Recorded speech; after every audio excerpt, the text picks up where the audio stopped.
আসসালামু আলাইকুম এভরিওয়ান, কি অবস্থা সবার? আই হোপ সবাই ভালো আছেন, সুস্থ আছেন, যে যেখানে আছেন।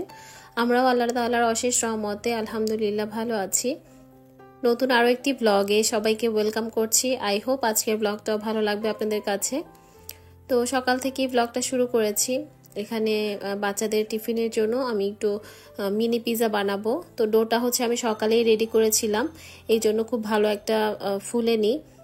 যেহেতু ইস্ট দেওয়া আছে, তো একটু সময় নিয়ে যদি ডোটা রেডি করে রাখতাম তাহলে হয়তো বা একটু ভালো মতো ফুলে উঠতো। তো যেহেতু কম সময় ছিল, সকালে উঠেই ডোটা করেছি, এই জন্য খুব একটা ভালো রেস্টে রাখতে পারিনি। তো যাই হোক, এখন ঝটপট করে আর কি টিফিনটা বানিয়ে দিচ্ছি।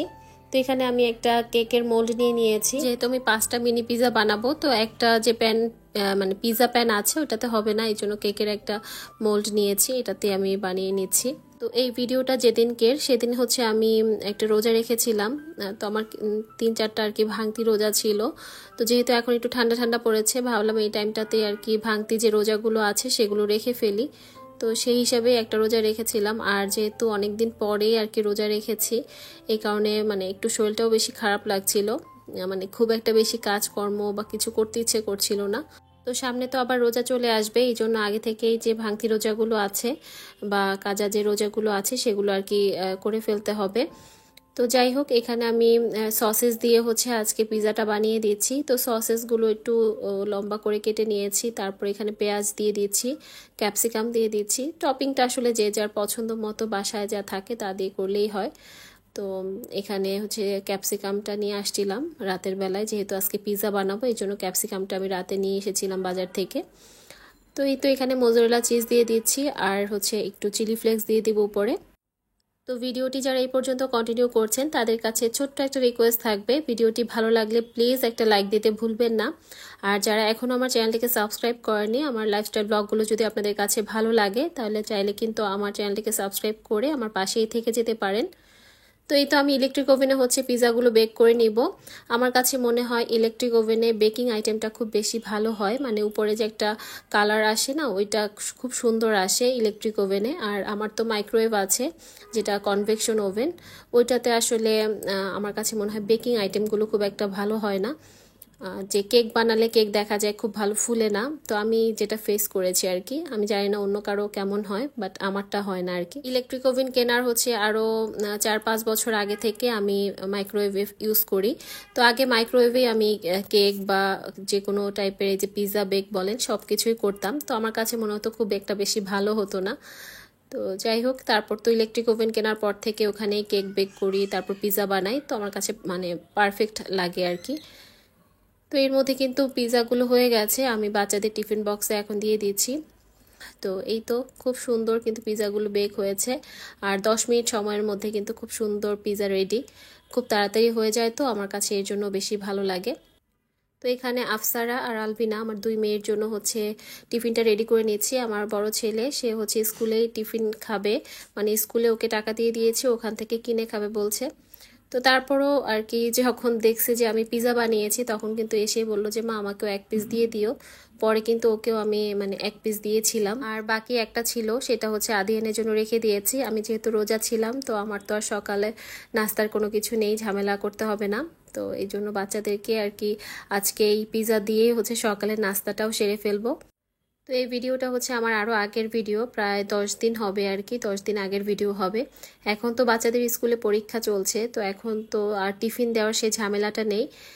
শুধু স্কুলে যাওয়ার আগে একটু নাস্তা করিয়ে দিই, তারপর তো স্কুলে চলে যায়, তো টিফিন বানানোর সেই প্যারাটা এখন আর নেই। তো এই তো টিফিনটা রেডি করে নিলাম, আর এর মধ্যে কিন্তু বাচ্চারাও স্কুলে যাওয়ার জন্য রেডি হয়ে গেছে, আমি ওদেরকে স্কুলে দিয়ে আসবো। আর এখানে আদিয়ানের জন্য নাস্তাটাও ঢেকে রেখে গেলাম। তো বাচ্চাদেরকে স্কুলে দিয়ে আসলাম, তারপর এসে এই তো কিছুক্ষণ রেস্ট নিয়েছি, যেহেতু রোজা ছিলাম একটু সময় রেস্ট তো নিতেই হবে, অনেক সকালে উঠেছি।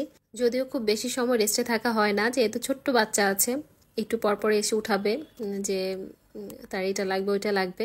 তো সব কিছু মিলে দেখা যায় রেস্টের সময়টা খুব কম পাই।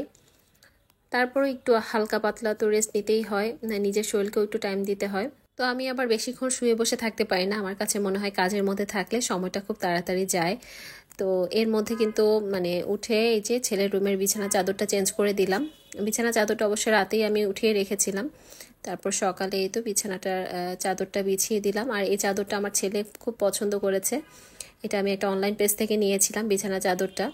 তো দেখা যায় ছেলেরা কিন্তু একটু বল প্রিন্টের বা কার্টুন যে প্রিন্টগুলো আছে, কারের প্রিন্টের চাদরগুলো, এগুলো অনেক বেশি পছন্দ করে। তো কার্টুন যে প্রিন্টগুলো আছে সেগুলো তো আর বিছানায় দেওয়া যায় না, যেহেতু সবার রুমেই নামাজ পড়া হয়। তো কার্টুনের জিনিসগুলো না রাখাই ভালো।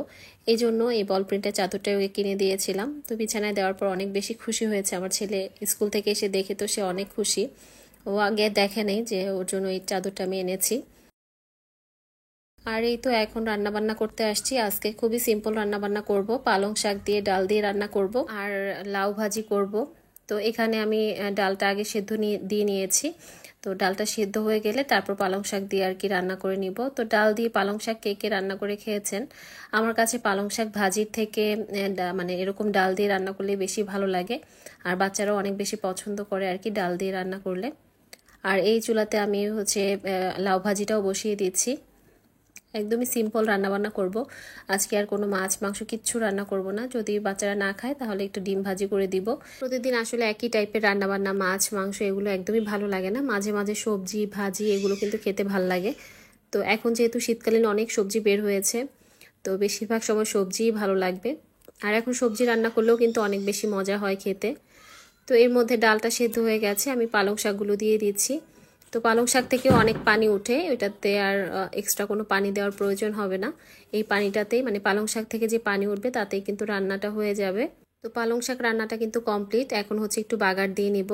তো ডালটা যখন সেদ্ধ বসিয়েছিলাম তখন এর মধ্যে পেঁয়াজ রসুন আর হচ্ছে একটু কাঁচামরিচ দিয়েছিলাম, আর হলুদ আর লবণ দিয়েছিলাম ডালের মধ্যে। তারপর তো পালং শাকগুলো দিয়ে দিয়েছি। আর এখন একটু পেঁয়াজ কুচি, রসুন কুচি আর শুকনো মরিচ দিয়ে হচ্ছে বাগারটা দিয়ে দিব। তো খেতে কিন্তু অসাধারণ লাগে। এভাবে ডাল দিয়ে পালং শাক দিয়ে রান্না করে খেয়ে দেখবেন, ভালো লাগবে আশা করছি। আর এই তারকা প্যানটা দিয়ে যে এত সুন্দরভাবে মানে বাগারটা দেওয়া যায়, খুব ভালো লাগে।